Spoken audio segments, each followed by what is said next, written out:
Good afternoon, everyone, and thank you for joining today's webinar. My name is Natalie Kramer. I'm the Policy Associate here at the National Community Action Partnership.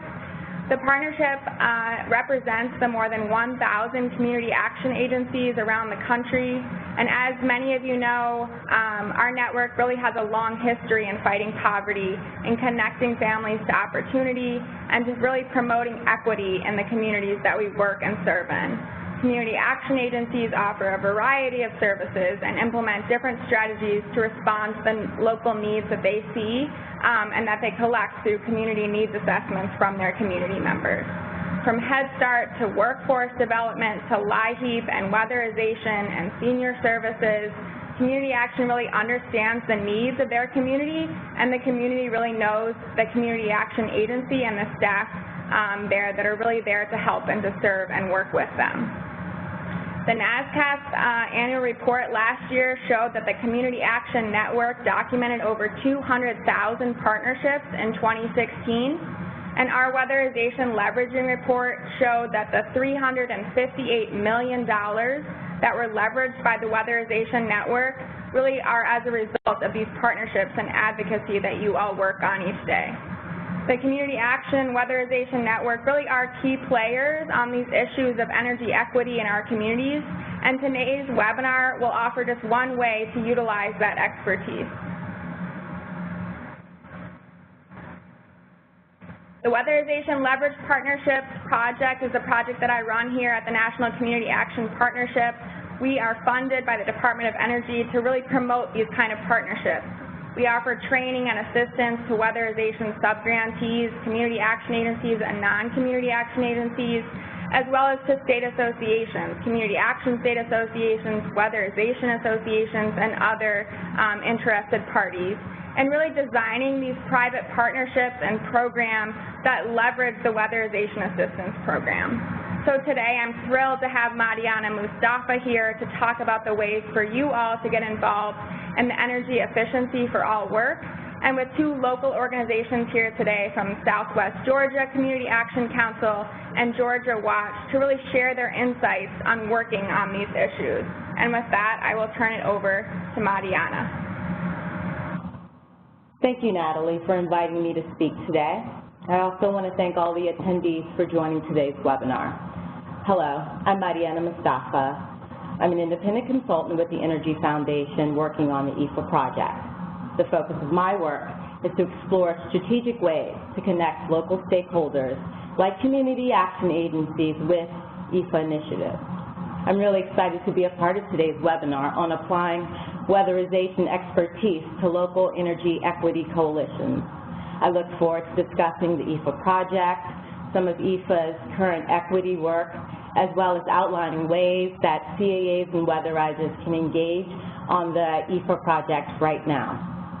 It is my hope that this is just the start of us working with Natalie, Meg Power, and the rest of the National Community Action Partnership to foster connections and fruitful relationships over time within the EEFA project. So before I begin, I just want to quickly go over today's agenda. I will do a brief overview of the Energy Efficiency for All project. Then I'll segue into a discussion about some of the available opportunities for CAAs and weatherizers to engage on the EEFA project right now, which will include prepared remarks from Bernita Haynes from Georgia Watch, as well as Randy Weldon from the Southwest Georgia Community Action Council. Each will share reflections and thoughts on their work on energy equity forums in Georgia. Then we'll move on to a brief survey, and then we'll do Q&A. So with that, let's get started.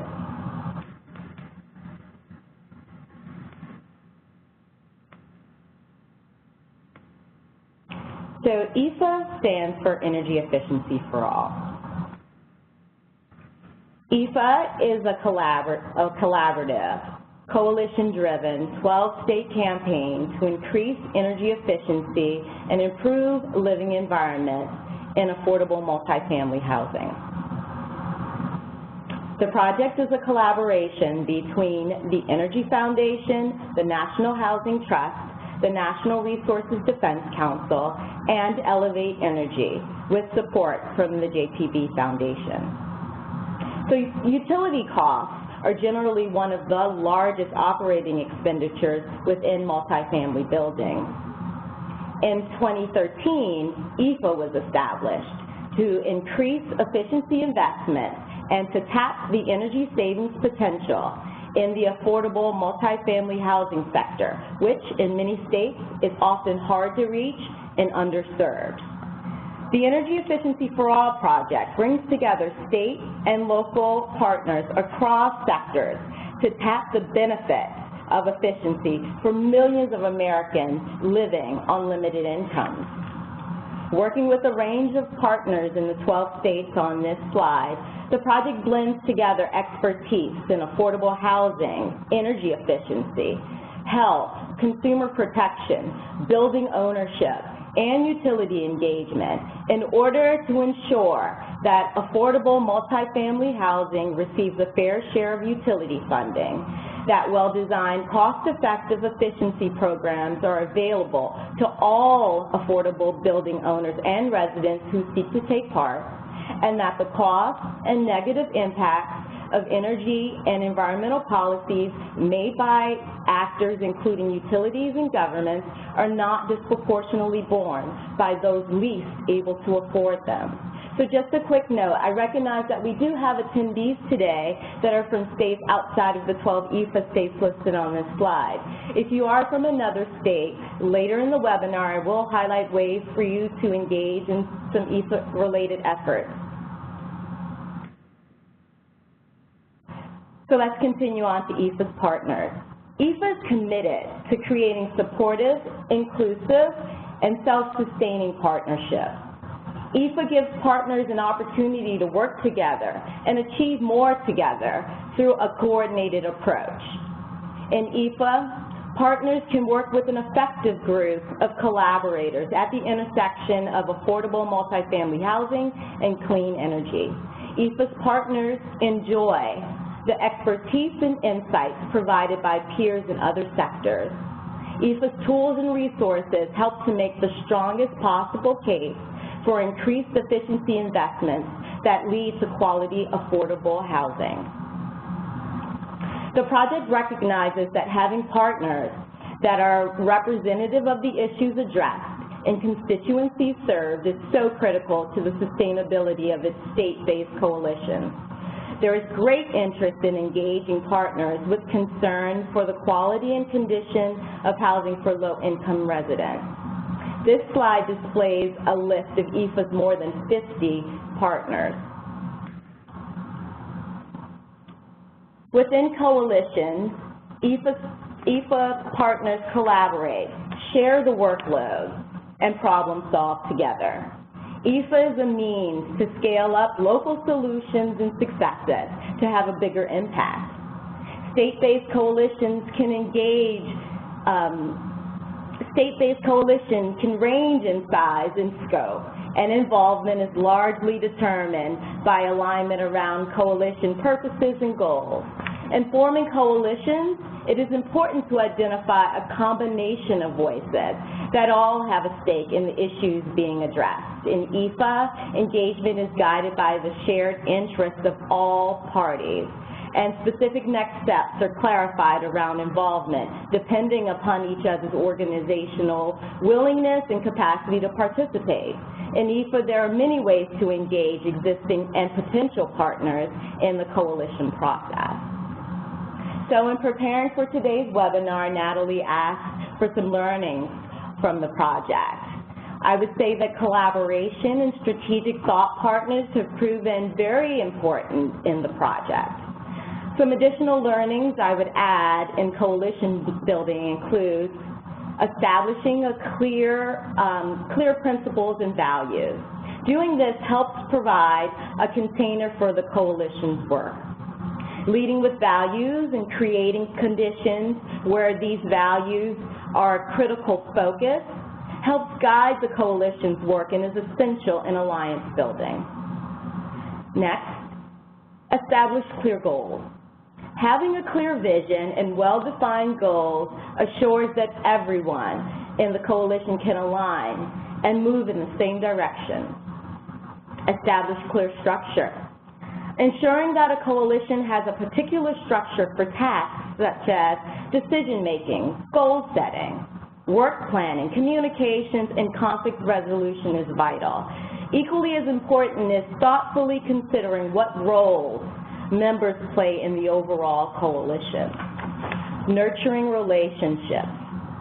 Successful coalitions require attention to relationships and creating structures that allow for clear decision-making and open communication to achieve results. Coalitions should be attentive both to the longer arc of their impact as well as long-term options for continuing the relationships that have been created. In EEFA, we foster collaboration between a diverse set of stakeholders, putting forth a good faith effort to understand each other's limitations and capabilities. So on to the EEFA's theory of change. So if you've been sitting here wondering what exactly EEFA does, this slide really outlines that. This is a nice snapshot of EEFA's theory of change. So this visual shows that through EEFA's work, the project collectively strives for all low-income people, particularly renters, to affordably live in energy-efficient homes, promoting health. So I recognize that the text on this slide is a little small, so I'll go through it quickly. EEFA's work includes ensuring that utilities spend an equitable share of their energy efficiency investments on affordable housing. So this is accomplished in such ways as providing technical resources and participating in working groups and participation in interventions like regulatory filings, as well as utility multifamily program design. We also protect public resources and advocate for responsible use of existing and new energy resources. The project engages in state-focused advocacy with diverse networks and coalitions. This work involves breaking down barriers and helping to create better conditions for increased retrofits in affordable multifamily housing. We work to connect, educate, and train stakeholders committed to EEFA's mission by boosting their capacity and effectiveness. EEFA also engages building owners and residents, ensuring that they have the means and motivation to pursue efficiency retrofits. Additionally, EEFA shares the knowledge of how to effectively design and implement holistic retrofits and communicate best practices through local, state, and national coalitions by informing the public, media, and policymakers about efficiency and its many benefits. Furthermore, EEFA remains flexible and adaptable to changes in the politics and practices and technology.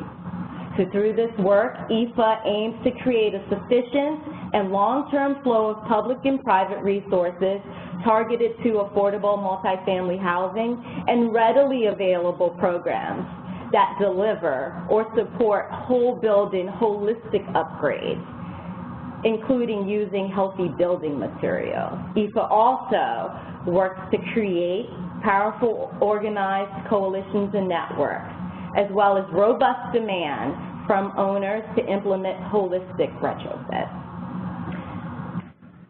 And the results? Since 2013, EEFA has driven change in 12 states, leading to approximately $380 million in new funding for efficiency programs, achieved by influencing approximately 26 programs.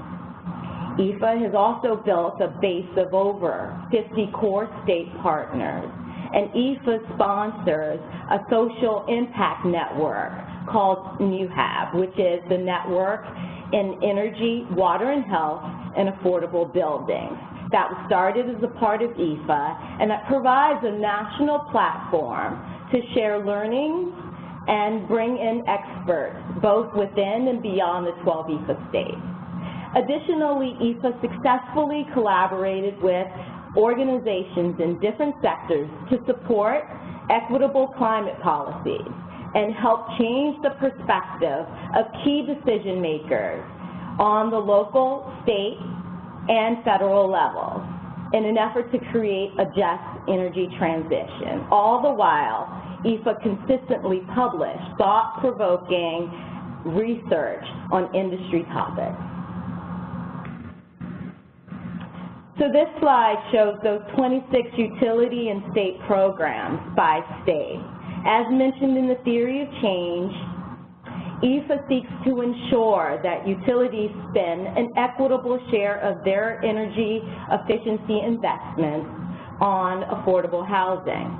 So to provide a little bit of detail on the wins across the different states we operate in, sources of funding are mostly derived from ratepayer funds, merger settlements, and cap and trade. EEFA is engaged in such activities as regulatory proceedings and integrated resource planning and rate cases. So on to opportunities for partnership right now within EEFA. So let's shift gears. In gathering the ideas, we wanted to identify opportunities that present a low barrier to participation and that were available right now. The voice of the workforce would greatly be appreciated in some of these efforts. As CAAs and weatherizers, you have your finger on the pulse of the communities that you serve. You have an important vantage point because you know what's going on the ground. So while efforts look different from state to state with regards to some of these opportunities, you're entering into the conversations pretty much still at the early stages. Again, EEFA values the importance of building relationships in order to expand this work. So hopefully you see this as a chance to connect your on-the-ground work in the state to a diverse and engaged group of stakeholders. So what is energy equity? Energy equity refers to the fair distribution of the benefits and burdens of the way we produce and consume energy. So when we're in our energy equity forums, we actually like to talk through this definition, but for the purposes of this webinar, I wanted to use a working definition. In practice, energy equity means reducing growing energy costs to ensure that families meet their basic needs, making homes and communities healthier for all by increasing access to energy efficiency and clean energy, and ensuring that decision-making around energy policy is more reflective of the needs in all communities. So as we move from an extractive economy to a clean economy, what does that transition actually look like? While approaching this energy transition with an equity lens requires ensuring that the benefits of new funding, resources, and innovation accrue to all and not just a few. As we advocate to get everyone committed to using new and existing resources responsibly in an energy transition that is equitable, we must also put people at the center of the systems and solutions we are creating. And while we are building energy, transportation, and water infrastructure that is upgraded and maintained to the highest of efficiency standards, we also want to make sure that improvements occur in a way that is informed by impacted communities. In moving towards a clean energy future, we don't want to reproduce structural inequities, and long-standing institutional barriers that have prevented low-income individuals from full economic participation.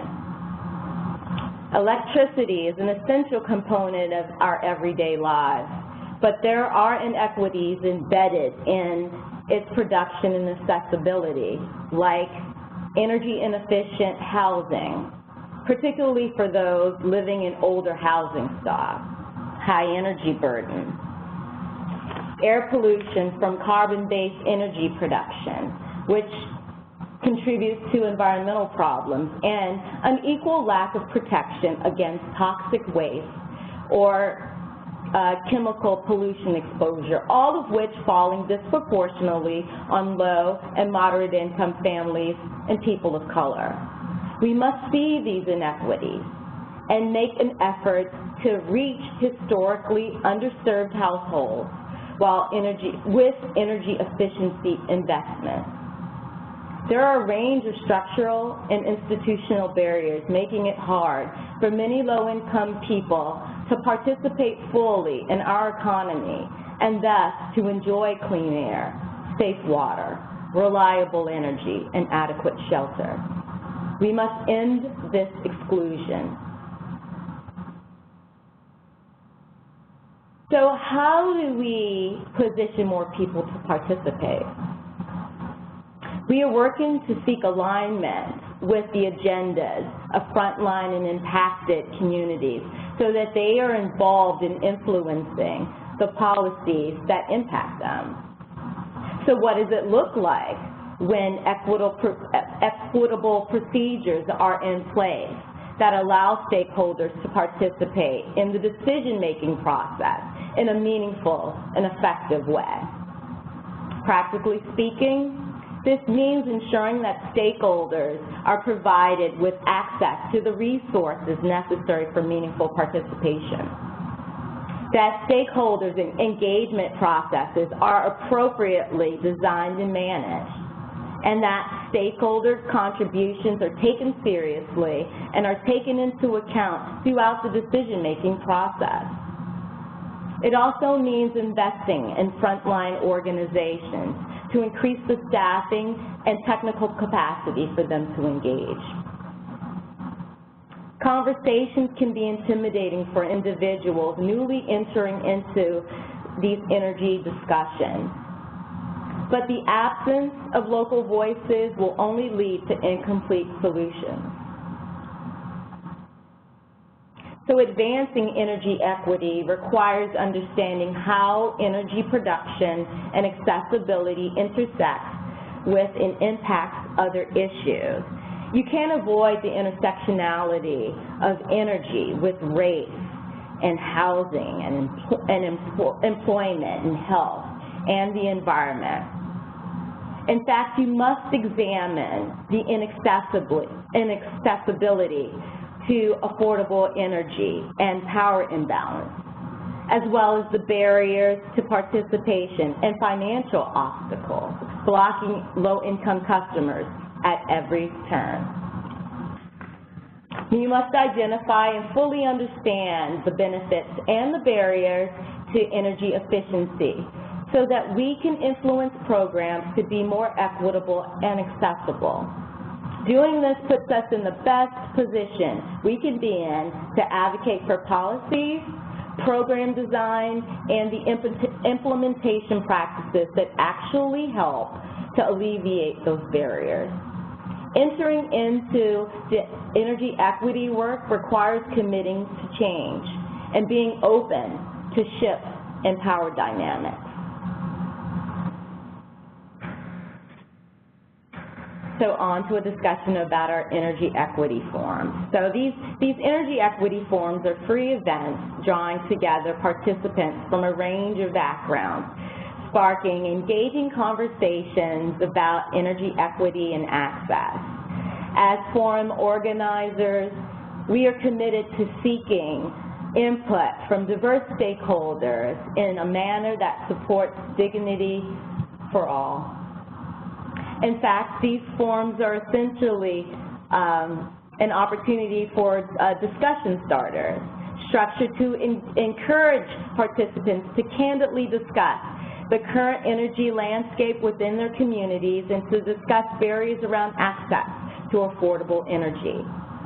At the equity forums, the emphasis is placed on educating community members and reducing energy bills and exploring energy savings options. We aim to remain focused on connecting people, especially community members, to their needed resources.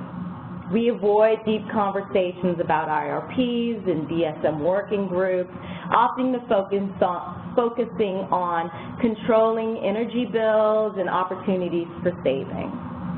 In energy equity forums, we educate community members about practical changes that can make that they can make in their homes.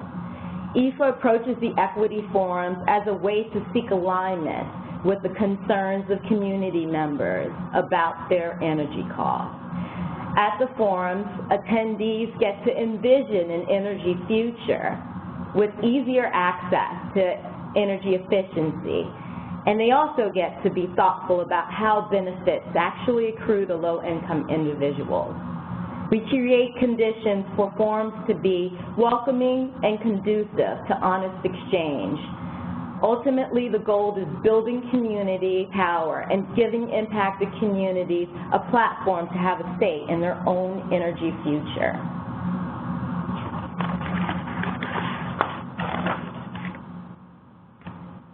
So the benefits to coalitions for energy equity forums. Again, I just wanted to highlight some learnings from this work. And I would say that there are a number of benefits of energy equity forums to coalitions.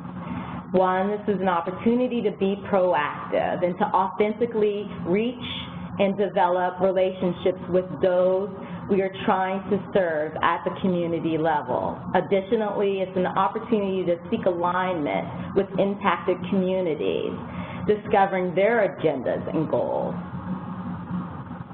It's also a stepping stone for broadening your base and diversifying coalitions.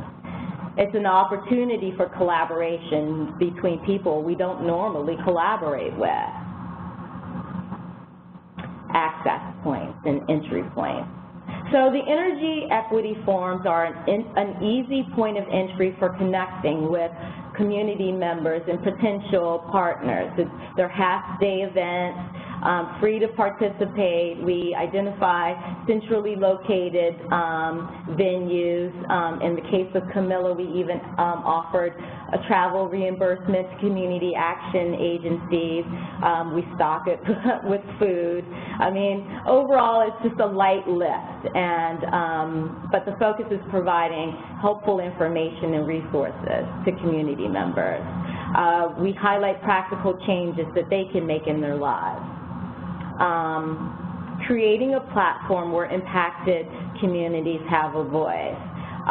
So I listened to the last webinar that featured Liz Marks from Holt, and she astutely said in the last webinar, if you're not at the table, then you're likely going to be on the menu, and that's true.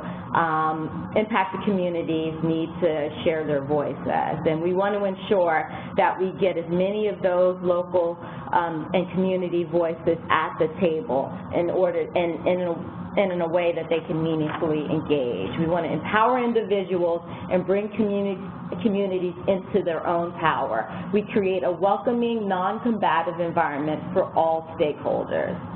Communicate what coalitions are doing. So this is an opportunity for particularly like EEFA's coalitions, but for all frontline organizations to sort of share past successes and future goals, meeting people where they are. So we make an effort to really do this. We want to, and this helps us to ground the event and to set the tone for the forums. We give our participants an opportunity to share their own equity stories, and ensuring that they can reflect as individuals about their own equity stories or on behalf of their organizations. We give people an opportunity to sort of reflect on the importance of energy in their lives. You know, we ask questions like, what did you leave on when you left the house? These conversations can be very revealing sometimes. We intersect with energy every day, but it is a reality that some people, when they flip on the light switch, don't have electricity. Lastly, these equity forums also give us an opportunity to gain a pulse on the conditions on the ground so that advocacy efforts accurately reflect energy issues and barriers communities are struggling with right now. So these forums offer insights. As advocates, we want to ensure that we are representing the truth on the ground. And these forums give us insight into the current conditions on the ground, which is why, you know, working with Weatherizers and Community Action agencies on efforts like this is so important, because you know your communities extremely well. You are on the front lines with constant contact with low-income populations. And planning events like the Energy Equity Forum, you can be very helpful in helping to offer context and to shape an agenda that resonates with low-income residents.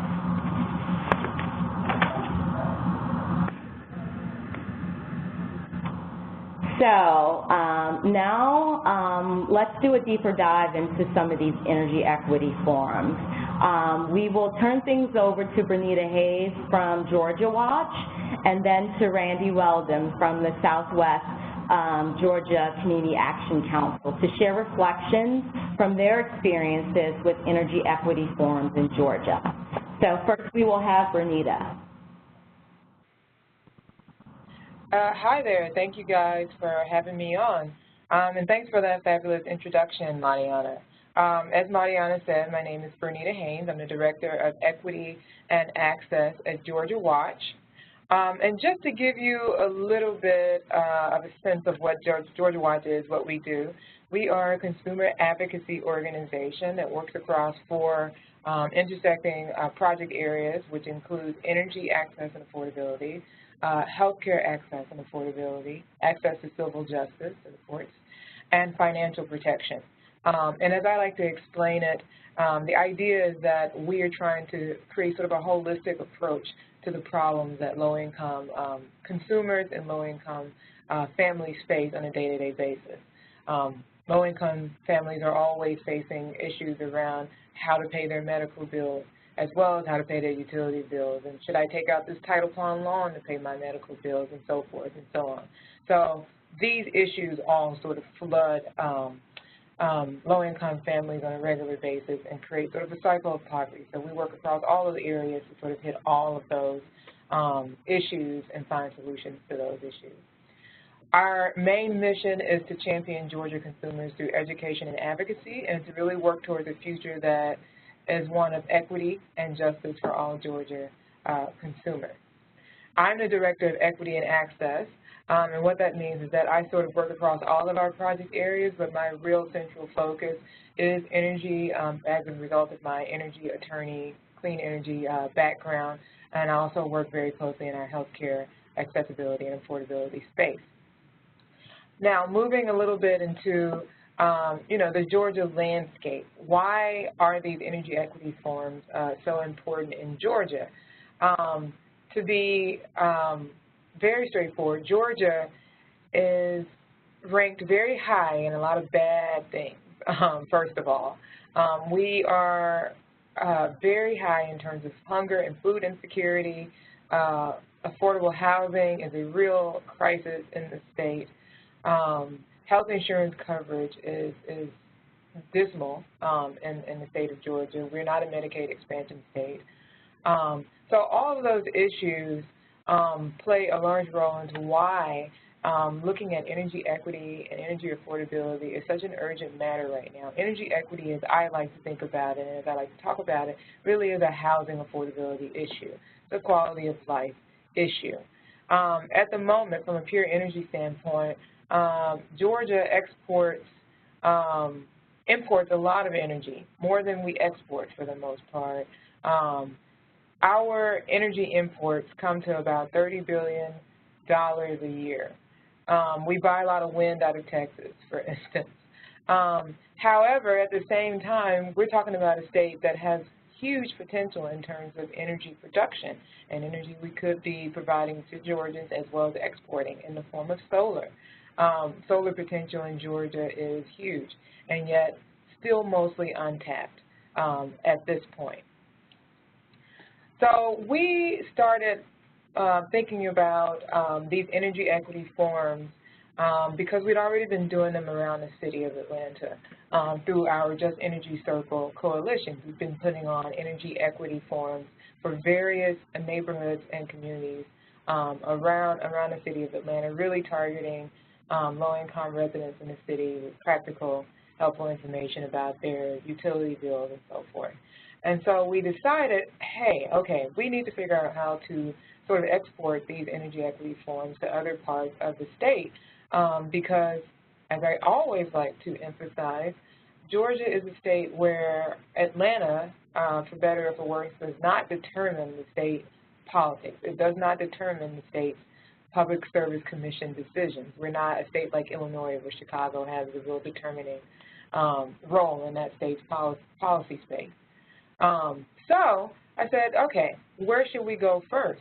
And we did a little bit of digging to try to see where there was a real sort of need for some discussion around energy equity and where there was already sort of discussion going on about energy equity and energy efficiency. And we landed on Camilla for a variety of reasons. One of the main reasons that stood out to me from an equity standpoint is that Camilla, the area, is mostly black. It's majority black, and yet generally the power structure in Camilla is white, and that's an obvious sort of equity issue. And as we dug a little deeper and started thinking about some of the calls that come into Georgia Watch's hotline, we get a lot of calls out of Southwest Georgia with people needing help managing their utility bill or maybe getting their utility turned back on because it was turned off for non-payment. And so we decided, slowly but surely, let's plan an energy equity forum in Camilla. It took us about, I think, 8 months. I think we had sort of a 7 to 8 month sort of timeline that I created to get us from point A to point B in terms of this particular forum, this inaugural energy equity forum outside of the city of Atlanta. Throughout the course of that planning, we made a point to try to loop in local partners as soon as possible. And eventually we looped in Randy, who will be talking to you soon, from the Community Action Council in Southwest Georgia, who was very engaged and instrumental in really making that event a success and spreading the word to the community. We had the event at the Regional Commission in Camilla. We sort of made this decision to have the event at the commission based on Georgia Watch's connection with the commission through our other work, through our healthcare work. They agreed to let us use the space for free. And we wanted a very nonpartisan space, a space that really sort of indicated this is not going to be a confrontational event. As Mariana said, we want these events to be non-combative and really purely informative.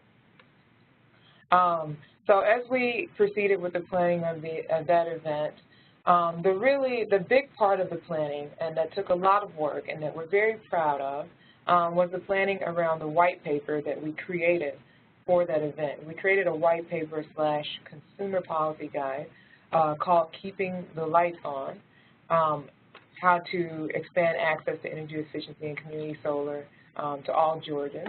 The purpose of that guide, of that paper, was really sort of to frame why we're doing these energy equity forums in a way, and what energy equity is. So we talked in that paper about the benefits of energy efficiency and community solar, such as increasing financial stability of low-income folks, lowering energy costs, improving individual and community health. And we discussed how to make solar and energy efficiency more accessible and affordable by creating better financing mechanisms like on-bill financing and pay-as-you-save, creating better utility incentives and rebates, and then looking at how community solar, of all the types of solar, really provides the most opportunity for low-income access to solar. We produced that paper alongside the form and made that paper available in a sort of a small booklet form at that inaugural event in Camilla for all of the participants. And we very quickly ran out of print copies of that particular guide. And we're currently going to be revising it as we plan a forum again in South Columbus to have very specific information about resources in Columbus included in that guide. Our goals, what we really intended with this forum was not only to create a space for low-income residents and consumers to actually find out some practical, useful information that they could take back with them and immediately save money on their utility bill. That wasn't the only goal.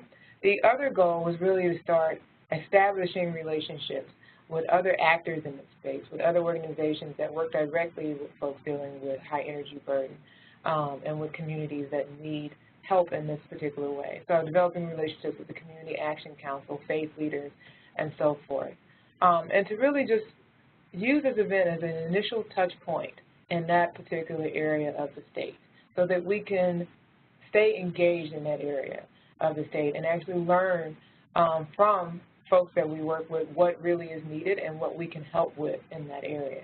So there are several goals at play here in the creation of this event, and we really did meet those goals. The relationship that we established with Randy at the Community Action Council has just been a really, really rich one, and I constantly look forward to what we're going to be doing in the future together and how we can be a resource to the Community Action Council.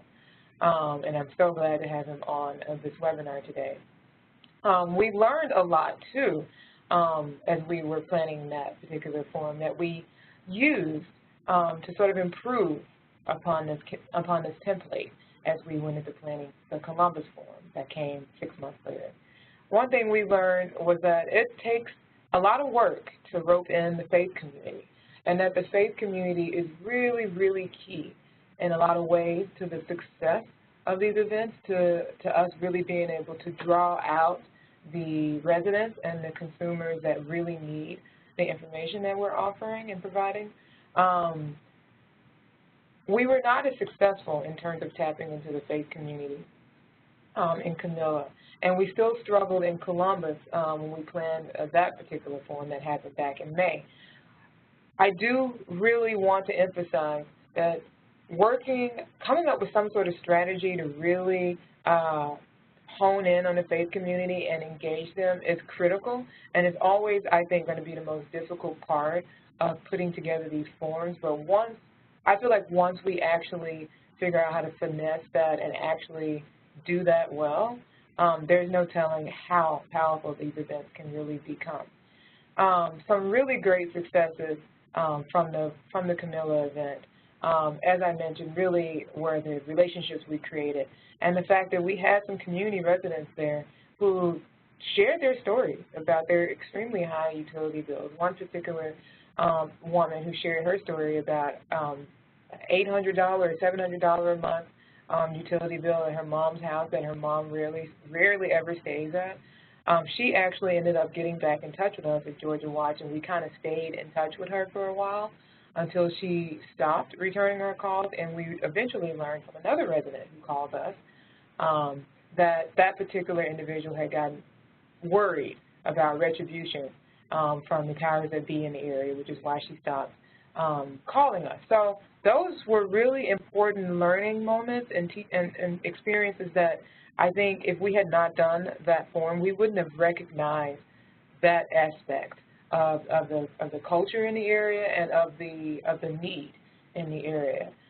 So these events are opportunities to really grow as an organization in your own work and to really evolve.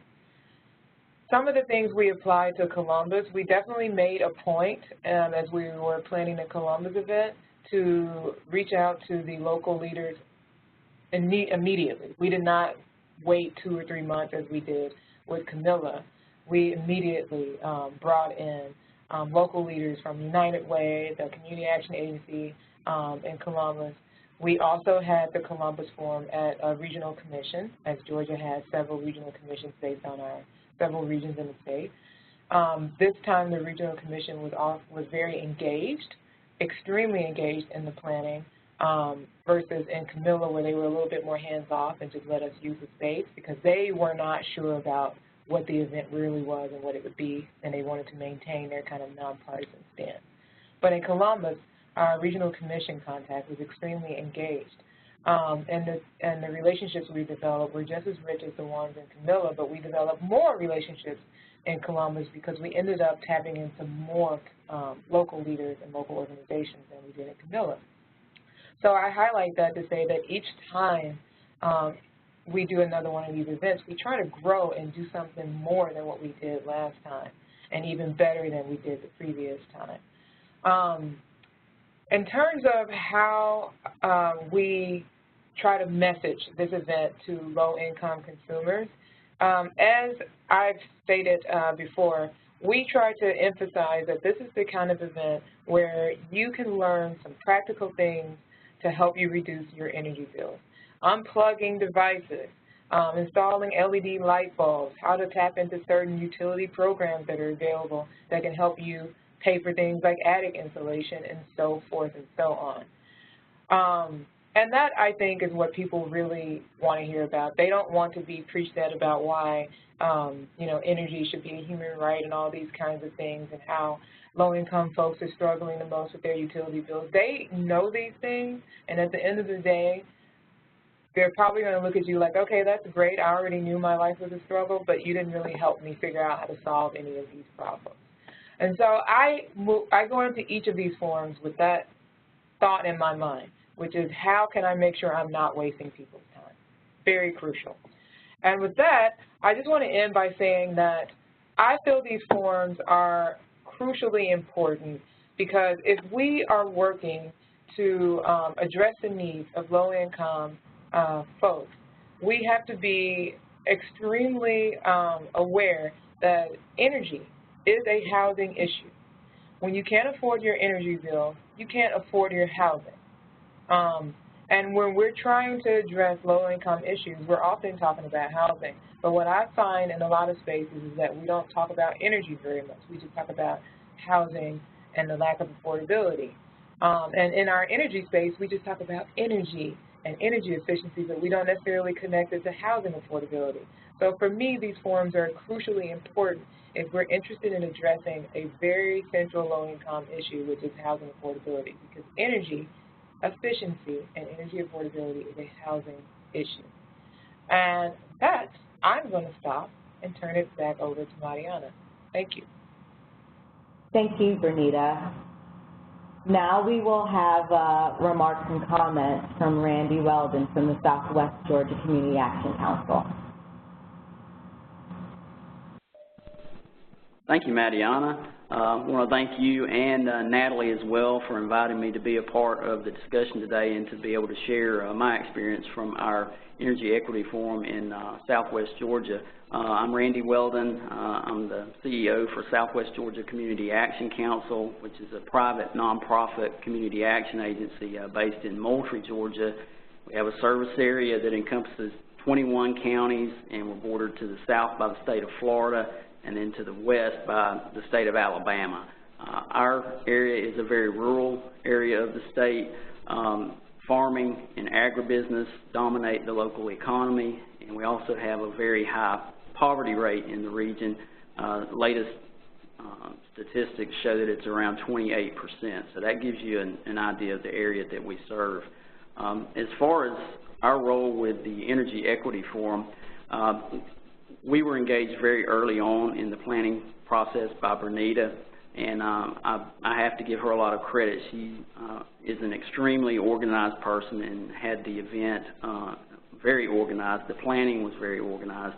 She held numerous conference calls in the months leading up to the event that we discussed the planning in great detail. So it was very organized, and that made the day very successful.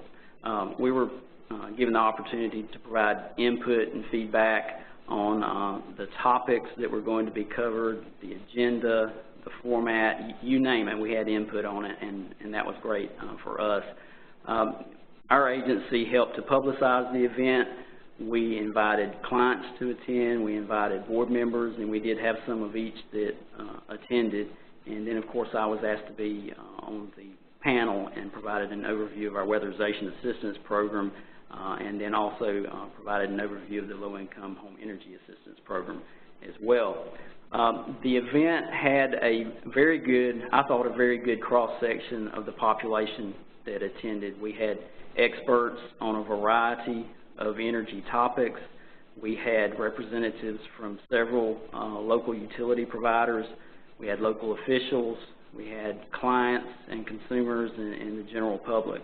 And I found the event to be very educational. For me in particular, we had some individuals there who were very knowledgeable of solar, and I learned a lot personally about solar that I didn't know that day. So it was very educational, not just for solar, but that was one area that I learned a lot about. It was an excellent opportunity to make contacts, to do some networking, and I even found that the sidebar conversations during the breaks and then after the event were very beneficial as well. It was an excellent opportunity to develop some partnerships and even to expand on some existing partnerships as a result of the event. So I feel it's important to have discussions about energy issues in places like rural southwest Georgia, and to explain the significance of weatherization in helping improve energy equity in the community. I think we all can agree that energy issues affect everyone, but proportionately low-income populations are more significantly affected. We had some information that we shared at the event from the U.S. Department of Energy, and it indicates that low-income households spend 16.3% of their total annual income on energy versus only 3.5% for other households. So you're looking at 4 to 5 times the amount that low-income households spend, and that's very disproportionate.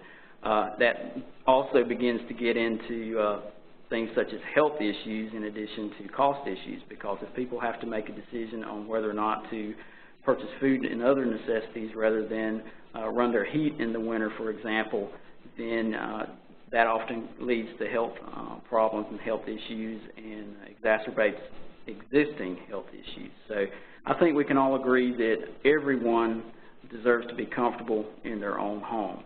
So to me, it's important to learn more about alternative energy sources and renewable energy sources, and making those sources more affordable and making our community more green. In our particular area, there's a significant portion of the housing stock that's older, which means it's typically less energy efficient, and then we also have a very high rate of mobile homes in our area. Almost 1/5 of the housing stock is mobile homes, which is about double what the rest of our state is. So we feel that weatherization assistance programs offer a very valuable perspective in discussions about the future energy landscape, not only in Georgia, but in other states as well. We have some of the most highly trained and knowledgeable people regarding energy efficiency that work in our weatherization assistance programs. Weatherization is very different today than it was 15 or 20 years ago. It's a highly technical program. They use very sophisticated diagnostic equipment, and they are very highly trained to be able to do what they do. So we have hands-on experience with those that are most in need, and we have experience addressing some of the most severe housing conditions that are around. So all of this makes community action programs and weatherization assistance programs very important and valuable voices that I feel need to be at the table of any discussion regarding energy equity. And I just want to thank Natalie and Mariana for asking me to be a part of the discussion today and to share my experience. So I appreciate it. Thank you very much, and I'll hand it back off to Mariana. Thank you, Randy, and thank you, Bernita, for sharing your thoughts and reflections.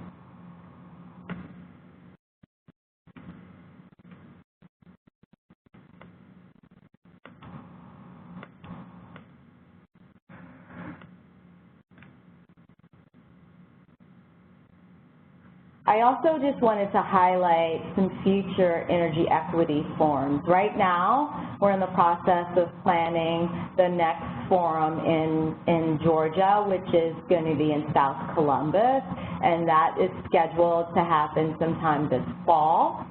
We're also in discussions to have forums in Maryland. It looks like possibly Baltimore. And then we are also thinking about having a forum in Virginia as well. As those offerings come up, I will stay in touch with Natalie to let Weatherizers and CAAs know about that.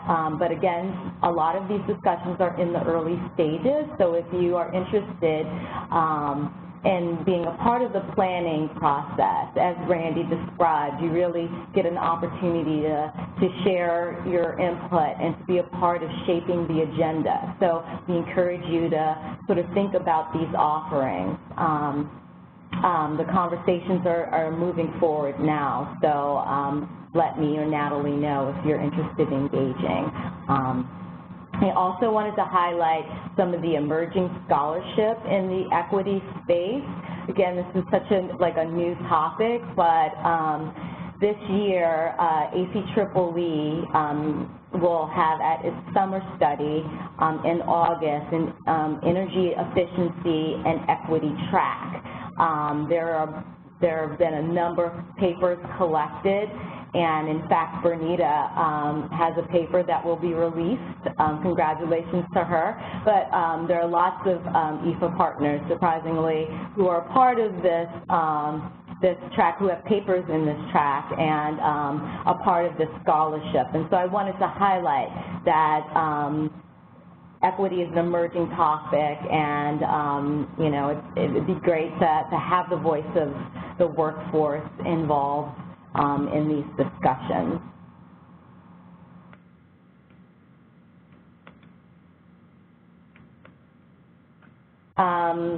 Just to wrap things up, I also wanted to just highlight EEFA's commitment to equity. We are taking the steps now to embed equity in our work holistically. So how do you live a value like equity? So right now the project is thinking about how it practices equity in the way we build, lead, facilitate, and support coalitions. EEFA is at the point when it wants to deeply consider what this scale of organizational change looks like and feels like. This is deep work which requires a commitment to confronting our own individual and organizational and industry-wide behaviors and beliefs to root out inequitable impacts. We don't want to just create documents, but rather we want to create a process for conducting the work with equity embedded. We really want to confront barriers and have honest conversations around our current practices and actions. EEFA wants to develop a shared language, meaning, and consciousness, examining our own use of terms and creating a shared language landscape. Together, we want to define what success looks like through the equity lens and how we hold ourselves accountable in this work. Right now, we have retained a pair of consultants to work with us through this process internally. And so we know that it's going to be deep work, but we're excited to embark on it. Our website currently has a list of some of our energy equity priorities. As we sort of move through the process, we will be updating this, but this is sort of an overview of some priorities for us in the equity space. Now it's time to switch gears to storytelling and case studies.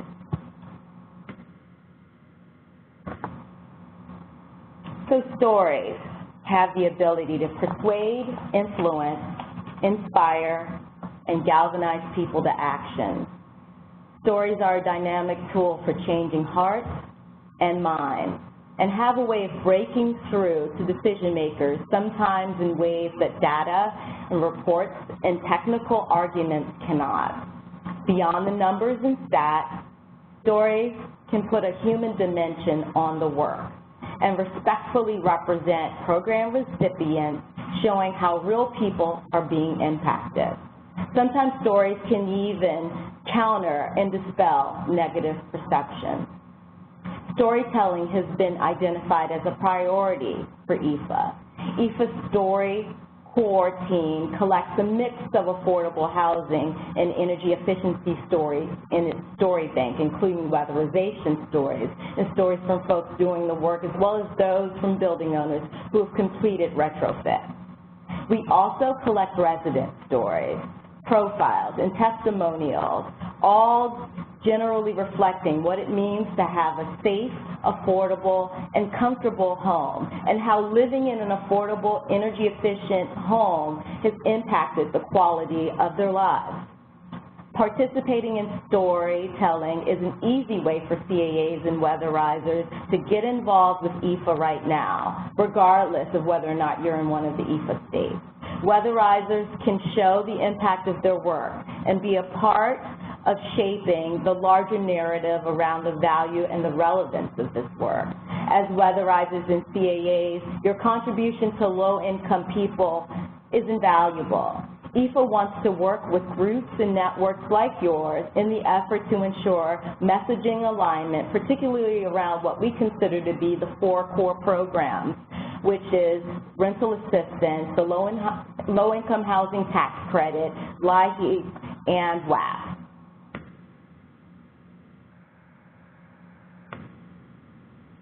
One of the things driving EEFA's storytelling work is the uncertainty that comes from an ever-changing political landscape. We want to be prepared and proactive, laying the groundwork now for relationship building and base building in these uncertain times. This fall may present an opportunity for us to educate a whole host of new officials about housing conditions on the ground and the importance of efficiency. EEFA storytelling focuses on communicating the benefits of the work in efficiency and the positive impacts of the work. EEFA seeks to mobilize broader coalitions to educate, inspire, and win champions by demonstrating the benefits of energy efficiency and affordable buildings, amplifying positive messages and stories, and defining our own narrative around energy efficiency and affordable housing programs. We also hope to share personal accounts of those benefiting from the program, representing a spectrum of voices and perspectives in different areas of our work in an authentic and non-exploitative way. There are multiple uses for story, but the key is to highlight the efficiency highlighting the efficiency work in a way that resonates and is adaptable to multiple audiences, because the project just intersects with a wide range of decision makers and stakeholders. So EEFA's practices around storytelling. EEFA has developed storytelling practices and protocols, an internal EEFA storytelling toolkit. They've trained a story core team and started building a story bank. A structure and standards of practice were developed around storytelling so that we are clear about how the stories are being gathered and used, especially when it comes to those who are sharing the accounts, their personal accounts. We want to be respectful and responsible when capturing and presenting stories. We want to make sure that we present these stories about WAP and LIHEAP and rental assistance and LIHEAP in a positive light. We aim to inspire and empower and not to exploit. We want to ensure that we align our messages also with our fellow advocates. So I've given Natalie an example of a weatherization story from one of our New York State coalition partners, and she's added that to the chat box. So hopefully you'll get a chance to look at that. It's not a very long video, but it's high quality, and it kind of represents the weatherization workforce in a good light, and it focuses on the work and it just shows the dignity and the pride that you guys put in your work. And we are very respectful of the way we capture these stories, and we try very hard to show the work in the best possible way. The products that we produce are videos, high-quality videos, which are easier to put on to blogs and Twitter. We're having a website launch very soon too, so as that comes online, I'll let Natalie know about that. We also collect profiles, testimonials, written stories, and those are sort of compiled and put into printed communication materials like our fact sheets.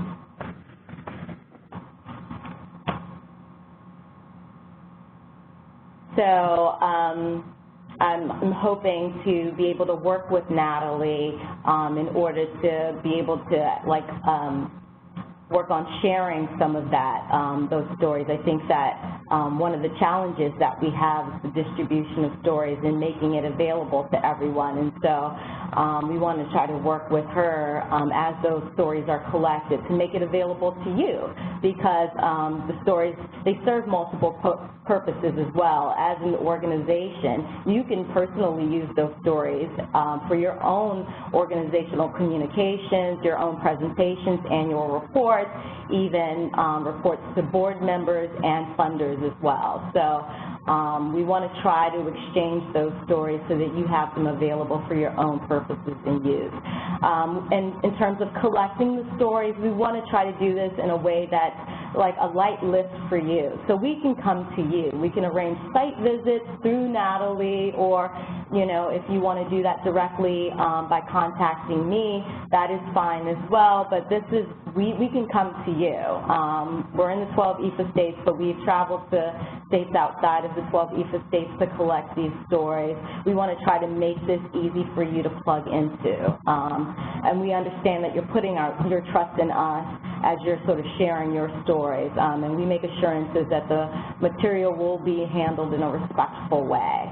Weatherizers just have such a compelling story to share. And decision makers don't hear enough from folks that are delivering the services and administrating the services. So we want to make sure that your voice is heard and uplifted. We also seek stories from clients as well. And so, if it's possible for you to sort of put us in contact with clients that you think would be, interested in sharing their stories after a retrofit or weatherization action, just let us know, and we will try to capture those stories in a compelling way.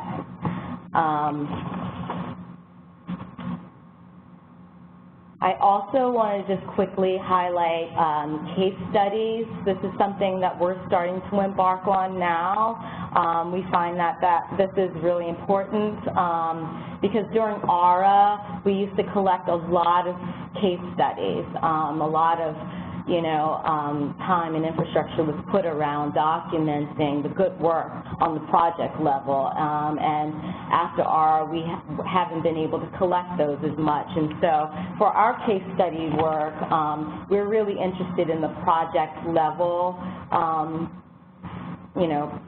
documenting projects at the project level that reflect the core program, LIHEAP, WAP, rental assistance, as well as LIHEAP, and hopefully there's a combination of those, and we're sort of talking through the funding structure, but it can be any combination of those programs, or the funding can be just one of those programs.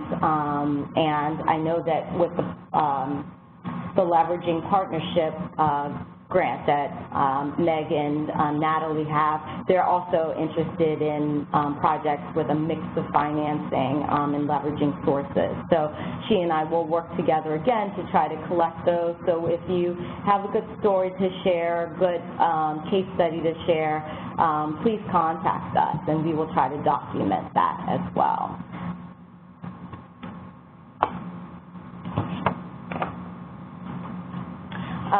Just one last thing in terms of offerings. Much like with the case study, it doesn't matter if you're in an EEFA state.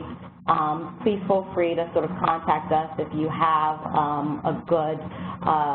a project to share for case studies. But I also would be remiss if I didn't share more about NewHab. This is a network that I mentioned at the outset of the webinar. NewHab stands for the Network in Energy, Water, and Health in Affordable Buildings. NewHab offers a variety of ways to connect.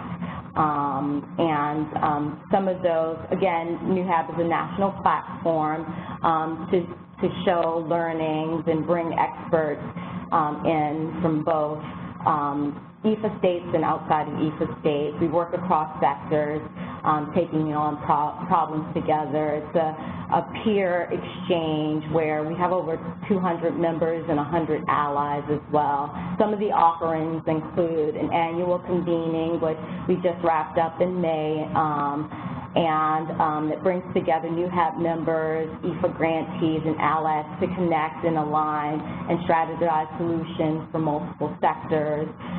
We also have challenge groups, which are 5 months long. These are discussion groups that foster exchange on complex challenges, and through the challenge group, you can develop new innovations and resources and explore lessons learned. We do webinars pretty much every other month, covering a variety of themes. We do meetups within the different states. Again, NewHab is a national network, so we're not confined to the 12 EEFA states. And sometimes after the challenge group, we do lightning rounds as well, so that folks can get a sense of what the learnings were from some of the challenge groups. And we also have an online web community known as Leap Source, and it's a virtual space where people can gather to discuss common interests. So, in the interest of time, I'm going to try to wrap this up very quickly. Just in closing, I just want to sort of highlight that EEFA shares your concern for improving the lives of low-income individuals. This issue of energy affordability is all of our issue. We have a shared energy future, and we hope to shape that future with frontline organizations like yours. We're in a moment of transition, and we hope, and we have an opportunity, especially in the states, to shine a light on the positive impacts of efficiency. When it comes to the equity work and storytelling and collection of case studies, all are like in the early stages. So this is a great time for you to lend your expertise and your voice to coalition efforts aimed at expanding resources and improving policies for low-income individuals.